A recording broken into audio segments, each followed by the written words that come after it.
अगले 1 महीने में आपके घर में कुछ अशांति हो सकती है। अगर आप कुंभ राशि के हैं तो हो सकता है कि पति पत्नी आपस में लड़ाई झगड़ा कर लें। हो सकता है कि घर में कलह कलेश हो जाए और आपके घर की शांति भंग हो जाए। और ये भी हो सकता है कि आप इस समय में बहुत ज़्यादा धार्मिक हो जाएं और ईश्वर के मार्ग पर चल पड़े।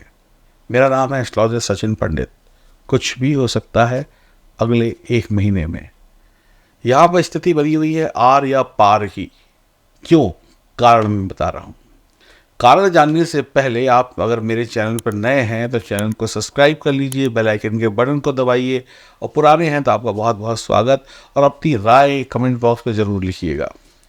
16 सितंबर से सूर्य कन्या राशि में जा रहे हैं अष्टम भाव में, और सूर्य और केतु का वहाँ पर मिलन हो रहा है। जैसा कि आप इस कुंडली में देख रहे हैं कि सूर्य सप्तम हाउस से अष्टम हाउस में चले जाएंगे। 16 सितंबर से 17 अक्टूबर तक वहीं पर रहेंगे। सूर्य यहाँ पर नीचा अभिलाषी हैं, यानी कि कन्या के बाद वो जाएंगे तुला राशि में। तुला राशि सूर्य की नीच राशि होती है, तो सूर्य यहाँ पर थोड़े से कमजोर हो जाएंगे। दूसरा, कन्या राशि में सूर्य थोड़े से महिलाओं जैसे रिजल्ट देने लगते हैं, यानी उनमें थोड़ा स्त्री गुण आ जाता है। ये भी खतरे की बात है, तो सूर्य इस वजह से भी कमज़ोर हो जाएंगे। और अष्टम हाउस में कोई भी ग्रह अच्छा नहीं माना जाता, इसकी वजह से भी कमज़ोर हो जाएंगे।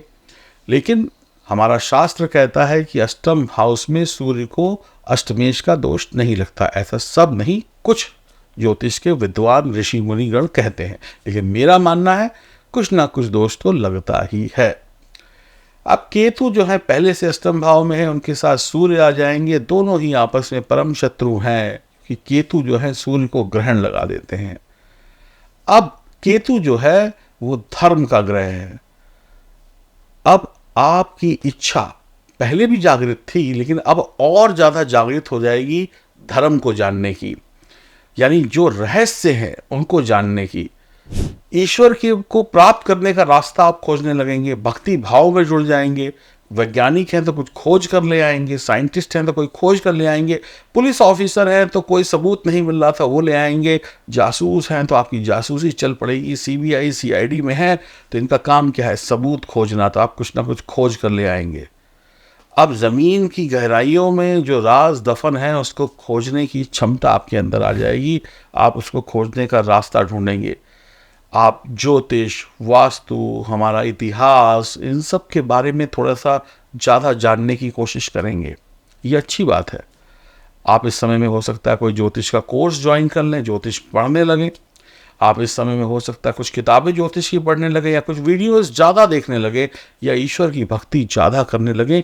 ये सब कुछ आपके अंदर अब आने लगेगा। आपको महसूस होने लगेगा कि अब कुछ ना कुछ तो परिवर्तन हो रहा है। आपकी जो डोर है वो कहाँ जा रही है? ईश्वर की तरफ। अब ईश्वर की तरफ जाने का मतलब है कि ईश्वर जो है वो भक्ति है। ईश्वर की तरफ जाना एक भक्ति वाला काम है, एक शुद्ध काम है, पवित्र काम है।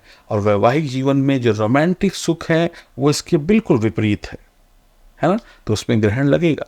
अब एक साधु भोगी नहीं हो सकता, तो अब जो आपका रोमांटिक जीवन है ना, उसमें कहीं ना कहीं थोड़ी सी कमी आएगी। दूसरा, सप्तम भाव में सूर्य बैठे हुए हैं और सप्तम भाव के स्वामी भी हैं आपकी कुंडली में, तो सूर्य वैसे ही यहाँ पर बैठकर थोड़ा सा रिश्तों में ऊपर नीचे ले आते हैं।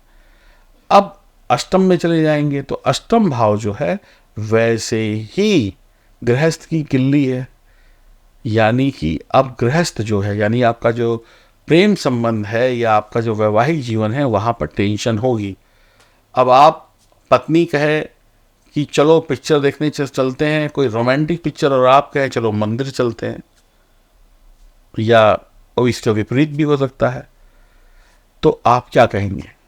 एक को चाहिए मंदिर की घंटी और दूसरे को चाहिए पिक्चर हॉल का साउंड, तो दोनों में डिफरेंस आ गया ना, दोनों का कोई ऐसा मेल नहीं है। हाँ, अब इसमें एक चीज़ हो सकती है कि समझौता कर लें, प्यार से बात कर लें कि मंदिर होते हुए पिक्चर देखने चले जाएंगे, या पिक्चर देखने के बाद टाइम निकाल के हम मंदिर चले जाएंगे तो बात बन सकती है। अब यहाँ पर बात ये आई कि आपको अपनी म्यूचुअल अंडरस्टैंडिंग को बहुत मजबूत करना पड़ेगा, एक दूसरे की सुननी पड़ेगी, सुनकर रास्ता निकालना पड़ेगा। अगले 1 महीने लड़ना और झगड़ना नहीं है, तभी बचेंगे, वरना लड़ने के सभी हथियार आपके पास होंगे, 100 बहाने आपके पास होंगे।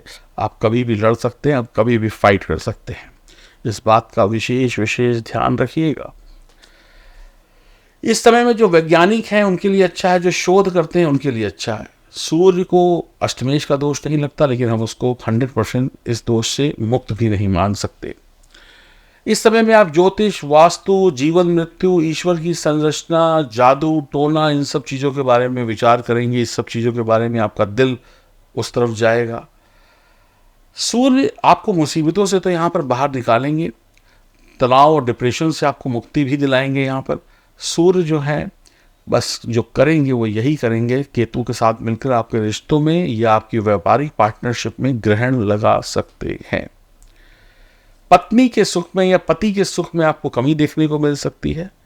लेकिन एक अच्छी बात भी है, यहाँ पर गुरु की दृष्टि भी पड़ रही है, तो ये समझ लें गुरु ने अब आपको एक ही सीख दी है कि अगर लड़ना है तो सब गया, अगर नहीं लड़ना है तो आपको कौन बचा सकता है, देव गुरु बृहस्पति या आपका घर का कोई बड़ा। अब आपको जितनी आप ईश्वर की भक्ति करेंगे उतना आप लड़ाई झगड़ा नहीं करेंगे, जितना मंदिर में सर झुकेगा उतना आपका गृहस्थ जीवन अच्छा होगा, व्यापारिक पार्टनरशिप अच्छी होगी। ईश्वर की कृपा ही आपको अब लड़ाई झगड़ों और नुकसान से बचा सकती है। भाई लड़ेंगे तो 8वां घर जो है ना भाई, दुर्घटनाओं का भी है, मृत्यु तुल्य कष्ट का भी है। फिर पता चला लड़ाई इतनी हो गई कि कोर्ट कचहरी पहुंच गए, ऐसा भी हो सकता है। वैसे भी शनि अभी वक्री चल रहे हैं, तो शनि जो है ना अभी 1st हाउस का और 12th हाउस का रिजल्ट दे रहे हैं, तो चोट चपेट कोर्ट कचहरी ये सब चीज़ें हो सकती हैं। बड़ा लंबा पंगा पड़ सकता है, आपकी छोटी सी लड़ाई बड़ा रूप ले सकती है यहाँ पर। तो इस समय में आपको सिर्फ शांत रहना है और ईश्वर की भक्ति करनी है। जितना धर्म से जुड़ेंगे उतनी आपकी बुद्धि सद्बुद्धि में बदलेगी, आप लड़ाई झगड़ा फिर नहीं करेंगे। आप इस समय में किसी से ऐसी उम्मीद मत लगा के रखिएगा कि कोई आपकी मदद करेगा। आपने उसकी चाहे कितनी भी मदद की हो, लेकिन आप उससे मदद की उम्मीद मत लगाइएगा। ज़रूरत पड़ने पर लोग आपकी उतनी मदद नहीं करेंगे जितनी आपने उनसे उम्मीद की थी, चाहे वो दोस्त हो या रिश्तेदार हो। तो भैया अपना काम अपने आप कर लेना, इस बात को ध्यान रखना। अपनी संतान का भी ध्यान रखें, माथे पर केसर का टीका लगाए। जब तक आप सच्चे और नेक इंसान हैं, ईश्वर को मानने वाले इंसान हैं, बड़ों की बात मानने वाले इंसान हैं, तब तक आपको कोई हानि नहीं होगी। चरित्र साफ रखें, बड़े भाई हैं तो उनका ध्यान रखें। सूर्य आपको सभी सांसारिक सुख दे देगा केतु के साथ मिलकर, अगर आप धार्मिक हैं तो। मुर्गा, मुर्गी, अंडा, चिकन फ्राई, रोस्टेड चिकन, मसालेदार भोजन, ये सब चीज़ें छोड़ दीजिएगा, वरना संतान को तकलीफ हो जाएगी। यारी दोस्ती रिश्तेदारी में पैसा मत फंसाइएगा, उनसे बहुत ज़्यादा उम्मीद मत लगाइएगा। राधे राधे।